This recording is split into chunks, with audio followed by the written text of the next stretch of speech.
ओम नमः शिवाय। दोस्तों आज आप सभी के बीच में एक वीडियो लेकर आया हूं और सबसे मजेदार की बात है कि यह भी वीडियो भगवान शिव के एक अलग रूप धारण करने को लेकर आया हूं। दोस्तों बहुत सारे लोग इनका नाम जानते होंगे और बहुत सारे लोग वहां जाने के लिए सोच रहे होंगे। तो दोस्तों भगवान भोलेनाथ का ही यह एक अलग रूप है और इनका नाम है बाबा तुंगनाथ। और दोस्तों बाबा तुंगनाथ मंदिर से जुड़ी कुछ मुख्य बातें आप सभी को बताने वाले हैं। दोस्तों जो तुंगनाथ मंदिर है इसका निर्माण पांचों पांडवों द्वारा भगवान शिव को प्रसन्न करने के लिए किया गया था, जो कुरुक्षेत्र में हुए नरसंहार के कारण पांचों पांडवों से रूठे थे। और दोस्तों दूसरी कथा के अनुसार माता पार्वती ने भगवान शिव को प्रसन्न करने के लिए यहाँ पर तपस्या की थी। दोस्तों नमस्कार प्रणाम, आप सभी देख रहे हैं स्टोरी वाइज और मैं हूं चंदन। दोस्तों इस तरह के वीडियो देखने के लिए आप सभी हमारे चैनल को जरूर सब्सक्राइब कीजिएगा, ताकि जब भी कोई वीडियो डालें तो आपके पास तुरंत पहुंच जाए। और दोस्तों अगर वीडियो अच्छी लगी तो दबा के शेयर कीजिएगा। दोस्तों महाभारत के युद्ध के बाद जब पांडवों ने को अपने ही पापों का प्रायश्चित करने के लिए भगवान शिव को खुश करना था, और उस समय ऋषि व्यास जी ने उन्हें एक सलाह दी कि वे भगवान शिव की पूजा करें और तुंगनाथ में एक मंदिर का निर्माण करें। दोस्तों कुछ कथा के अनुसार कहा जाता है कि माता पार्वती ने भगवान शिव को अपने ही पति के रूप में पाने के लिए यहाँ पर तपस्या की थी। और दोस्तों वहां के कुछ स्थानीय लोगों का मानना है कि भगवान राम ने भी रावण को हराने के बाद ब्रह्म हत्या के पाप से मुक्ति पाने के लिए यहाँ पर तपस्या की थी। दोस्तों तुंगनाथ जो नाम है उसका अर्थ है कि चोटियों के भगवान, और यहाँ मंदिर में भगवान शिव के हाथों की पूजा के लिए भी जाना जाता है। और दोस्तों तुंगनाथ मंदिर में पंच केदारों में से एक है, जो उत्तराखंड में स्थित भगवान शिव के 5 प्रमुख मंदिर हैं। दोस्तों यह मंदिर 3680 मीटर की ऊंचाई पर स्थित है और इसे दुनिया के सबसे ऊंचे शिव मंदिरों में से एक माना जाता है। दोस्तों तुंगनाथ उत्तराखंड के गढ़वाल के रुद्रप्रयाग जिले में स्थित एक पर्वत है, और तुंगनाथ पर्वत पर ही स्थित तुंगनाथ का मंदिर है, जो 3640 मीटर की ऊंचाई पर बना हुआ है और वह पंच केदारों में सबसे ज्यादा ऊंचाई पर स्थित है। दोस्तों यही नहीं, यह जो मंदिर है वह 1000 वर्ष पुराना माना जाता है, और यहाँ पर भगवान शिव की पंच केदारों में से एक भगवान शिव के रूप में पूजा होती है। और ऐसा माना जाता है कि इस मंदिर का निर्माण पांचों पांडवों के द्वारा भगवान शिव को प्रसन्न करने के लिए किया गया था, क्योंकि जो कुरुक्षेत्र में हुए नरसंहार हुआ था उसी नरसंहार के कारण भगवान शिव पांचों पांडवों से रूठ गए थे। और दोस्तों तुंगनाथ की जो चोटी है उस चोटी से 3 धाराओं की नदी निकली हुई है, जिससे अचकामनी नदी बनती है। और मंदिर चोपता से मात्र 3 किलोमीटर दूर स्थित है। और दोस्तों कहा जाता है कि माता पार्वती ने भगवान शिव जी को प्रसन्न करने के लिए यहाँ पर अपनी शादी से पहले तपस्या की थी। दोस्तों 12 से 14,000 फुट की ऊंचाई पर बसा ये क्षेत्र गढ़वाल हिमालय के सबसे सुंदर स्थानों में से एक माना जाता है, और जनवरी फरवरी के महीनों में तो आमतौर पर बर्फ की चादर ओढ़ लेती है। और इसी स्थान की सुंदरता जुलाई अगस्त के महीनों में देखने को मिलती है। दोस्तों इस महीने में यहाँ पर मीलों तक फैले मखमली घास के मैदान और उसमें खिले फूल की सुंदरता देखने के लायक यानी बहुत ही खूबसूरत होती है।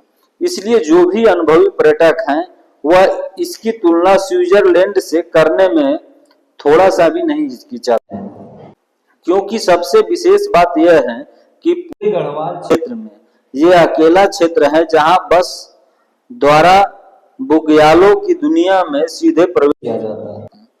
यह असाधारण क्षेत्र श्रद्धालुओं और पर्यटकों के लिए साधारण पहुंच में है। दोस्तों, यह पूरा क्षेत्र पंच केदार के क्षेत्र कहलाता है, क्योंकि ऋषिकेश से श्रीनगर गढ़वाल होते हुए अलकनंदा के किनारे किनारे यात्रा बढ़ती जाती है। और दोस्तों, रुद्रप्रयाग पहुंचने पर यदि आपको ऊखी मठ का रास्ता लेना है तो अलकनंदा को छोड़कर मंदाकिनी घाटी में प्रवेश करना होता है, और यहाँ पर मार्ग थोड़ा सकरा पड़ता है, इसलिए चालक को गाड़ी चलाते समय बहुत सावधानी रखनी पड़ती है। लेकिन दोस्तों, रास्ता अत्यंत लुभावन और बहुत ही सुंदर है। और जैसे ही आप आगे की ओर बढ़ते हैं तो अगस्त्य मुनि नामक एक छोटा सा कस्बा पड़ेगा, जहां से हिमालय की नंदा घाट चोटी के दर्शन आपको होने लगते हैं। दोस्तों, अगर आप चोपता की ओर से बढ़ते हैं हुए रास्ते में जाते हैं तो आपको बांस और बुरांस का एक घना जंगल और मनोहारी दृश्य पर्यटकों को बहुत ज्यादा आकर्षित करती है, क्योंकि चोपता समुद्र तल से 12,000 फुट की ऊंचाई पर स्थित है। और यहाँ से आप 3 किलोमीटर की पैदल यात्रा करने के बाद 13,000 फुट की ऊंचाई पर तुंगनाथ मंदिर है, जो पंच केदारों में से एक केदार है। और दोस्तों, चुप्ता से तुंगनाथ तक की जो 3 किलोमीटर की दूरी है, वह पैदल रास्ता बुग्यालों की सुंदर दुनिया से आपको साक्षात्कार कराता है। और यहाँ पर प्राचीन भगवान शिव की मंदिर है, और इस प्राचीन शिव की मंदिर से 1.5 किलोमीटर की ऊंचाई पर चढ़ने के बाद 14,000 फीट पर चंद्रशिला नामक चोटी है। दोस्तों, जहां से ठीक आपके सामने छू लेने योग्य हिमालय का विराट रूप किसी को भी हतप्रभ कर सकता है। जैसे चारों ओर पसरे सन्नाटे में मानो ऐसा लगता है कि आप और प्राकृतिक दोनों यहाँ आकर एकाकार हो उठे हैं, क्योंकि दोस्तों, तुंगनाथ से नीचे जंगल की सुंदर रेंज और घाटी का जो दृश्य दिखता है वह बहुत ही खूबसूरत है। और चोपता से लगभग 8 किलोमीटर की दूरी तय करने के बाद देवहरिया ताल आसानी से पहुंचा जा सकता है, जो तुंगनाथ मंदिर से दक्षिण दिशा में है। और दोस्तों, इस ताल की कुछ ऐसी विशेषता है जो इसे और सरोवर से विशिष्टता प्रदान करती है, क्योंकि इस पारदर्शी सरोवर में चौखंबा, नीलकंठ आदि हिमाच्छादित चोटियों के प्रतिबिंब एकदम स्पष्ट दिखाई देने लगता है। और इस सरोवर का कुल व्यास लगभग 500 मीटर है। और दोस्तों, इसके चारों ओर बांस व बुरांस के सघन वन है, तो दूसरी ओर एक खुला मैदान है। दोस्तों, चोपता से गोपेश्वर धाम जाने वाले मार्ग पर कस्तूरी मृग प्रजनन फार्मा भी है, और यहाँ पर कस्तूरी मृगों की सुंदरता को एकदम निकटता से देखा जा सकता है, क्योंकि मार्च अप्रैल के महीने में इस पूरे मार्ग में बुरांस का फूल और अपनी अनोखी छटा बिखेरते हैं। दोस्तों, जनवरी फरवरी के महीने में ये पूरा क्षेत्र एकदम बर्फ से ढका रहता है। और चोपता के बारे में ब्रिटिश कमिश्नर एटकिंसन ने कहा था कि जिस व्यक्ति ने अपने जीवन काल में चोपता नहीं देखा तो उसका इस पृथ्वी पर जन्म लेना व्यर्थ है। क्योंकि दोस्तों, एटकिंसन की यह बात भले ही कुछ लोगों को अतिरेकपूर्ण लगे, लेकिन यहाँ का सुंदरता अद्भुत है, और इसमें किसी को संदेह नहीं हो सकता कि किसी पर्यटक के लिए यह यात्रा किसी रोमांचक से कम नहीं है। दोस्तों, मई से नवंबर तक यहाँ की यात्रा आसानी से की जा सकती है। हालांकि यात्रा बाकी समय में भी किया जा सकती है, लेकिन बर्फ गिरी होने के कारण ये वाहन की यात्रा कम और पैदल यात्रा अधिक होती है, क्योंकि जनवरी और फरवरी के महीनों में यहाँ पर की बर्फ की मजा लेने जाया जा सकता है। दोस्तों, ऋषिकेश से गोपेश्वर होकर आप जा सकते हैं, क्योंकि ऋषिकेश से गोपेश्वर की दूरी महज 212 किलोमीटर है, और फिर गोपेश्वर से चोपता मात्र 40 किलोमीटर और आगे है, जो कि सड़क मार्ग से जुड़ा हुआ है। दोस्तों, ऋषिकेश से ऊखीमठ होकर जाने का मतलब, यानी ऋषिकेश से ऊखीमठ की दूरी 178 किलोमीटर है। और फिर उखी मठ से आगे चुप्ता मात्र 24 किलोमीटर, जो कि सड़क मार्ग से जुड़ा हुआ है। दोस्तों, हिंदू पौराणिक कथाओं के अनुसार भगवान शिव और उनकी पत्नी माता पार्वती दोनों हिमालय में निवास करते हैं और भगवान शिव कैलाश पर्वत पर निवास करते हैं, क्योंकि माता पार्वती को शैलपुत्री भी कहा जाता है, जिसका अर्थ है कि पहाड़ की बेटी। क्योंकि गढ़वाल क्षेत्र भगवान शिव के पंच केदार मंदिरों के निर्माण से संबंधित कई लोक कथाएं आपको हिंदू महाकाव्य महाभारत में वर्णित आसानी से मिल जाएगा। क्योंकि दोस्तों, पांडवों ने महाकाव्य कुरुक्षेत्र युद्ध में अपने चचेरे भाइयों यानी कि कौरवों को हराया था और उसके बाद उन लोगों को मार भी डाला था।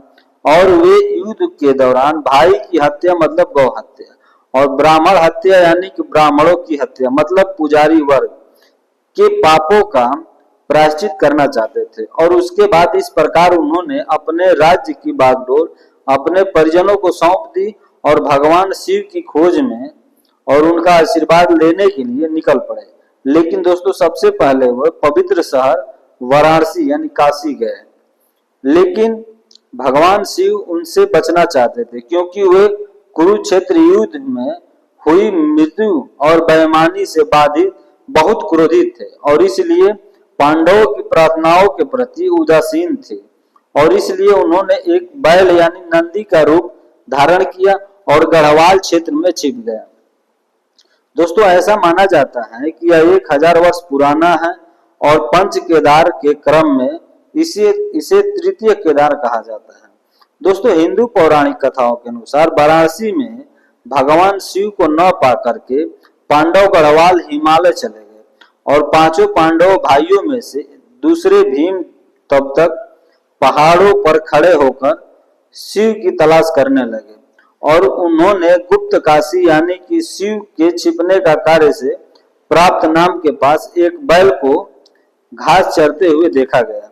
लेकिन भीम ने तुरंत पहचान लिया कि बैल ही भगवान शिव है और भीम ने बैल को उसकी पूंछ और पिछले पैर को पकड़ लिए, लेकिन बैल रूपी भगवान शिव ने जमीन में अंतर ध्यान हो गए और बाद में टुकड़ों में फिर से प्रकट हुए। दोस्तों, केदारनाथ में कुबड़ उठा और तुंगनाथ में भुजाएं दिखाई दी। उसके बाद रुद्रनाथ में भगवान शिव का चेहरा दिखाई दिया और महेश्वर में नाभि दिखाई दिया और पेट की सतह और कल्पेश्वर में बाल दिखाई दिए और भगवान शिव 5 अलग अलग रूपों में इन्हें पुनः प्रकट होने से पांडव प्रसन्न हो गए। दोस्तों, कथा का एक रूप भीम को न केवल बैल को पकड़ने का श्रेय देता है बल्कि इसे गायब होने से भी रोकता है, क्योंकि नतीजतन बैल को 5 भागों में फाड़ दिया गया और हिमालय के गढ़वाल क्षेत्र के केदार खंड में 5 स्थानों पर प्रकट हुए। और दोस्तों, तुंगनाथ में भुजाएं, केदारनाथ में कुबड़, रुद्रनाथ में चेहरा, मध्य महेश्वर में नाभि और कल्पेश्वर में बाल। दोस्तों, 5 केदार मंदिरों के निर्माण के बाद पांडवों ने मोक्ष के लिए केदारनाथ में ध्यान किया और यज्ञ यानी अग्नि बलिदान किया और फिर महापंथ, जिसे स्वर्गारोहणी भी कहा जाता है, और नामक स्वर्गीय मार्ग से स्वर्ग या मोक्ष प्राप्त किया। और पंच केदार मंदिर उत्तर भारतीय हिमालय मंदिर कत्यूरी वास्तुकला से निर्मित है। दोस्तों, किंवदंती में तो यह भी है कि रामायण के केंद्रीय पात्र राम ने भारत में तुंगनाथ के निकट चंद्रशिला शिखर पर तपस्या की थी और यह भी कहा जाता है कि रावण ने भी यहाँ निवास करते समय शिखरों के स्वामी भगवान शिव की तपस्या की थी। दोस्तों, अगर वीडियो अच्छी लगी है तो एक लाइक तो बनता है और दोस्तों हमारे चैनल को जरूर सब्सक्राइब कीजिएगा ताकि जब भी कोई ऐसी वीडियो डाले तो आपके पास तुरंत पहुंच जाए। बाकी दोस्तों, भगवान शिव यानी तुंगनाथ मंदिर में जो भी लोग गए हैं वह कमेंट करके जरूर बताएंगे और जो लोग वहां पर जाना चाहते हैं वो अभी कमेंट करके जरूर बताइएगा, क्योंकि आप सभी का एक एक कमेंट हमारे लिए बहुत महत्वपूर्ण है। बाकी दोस्तों यह वीडियो अपने हर हिंदू सनातनी भाइयों के पास शेयर जरूर कीजिएगा, ताकि हर हिंदू सनातनी भाई भगवान तुंगनाथ के बारे में जान सके। दोस्तों नमस्कार, प्रणाम, जय हिंद, जय भारत, ओम नमः शिवाय।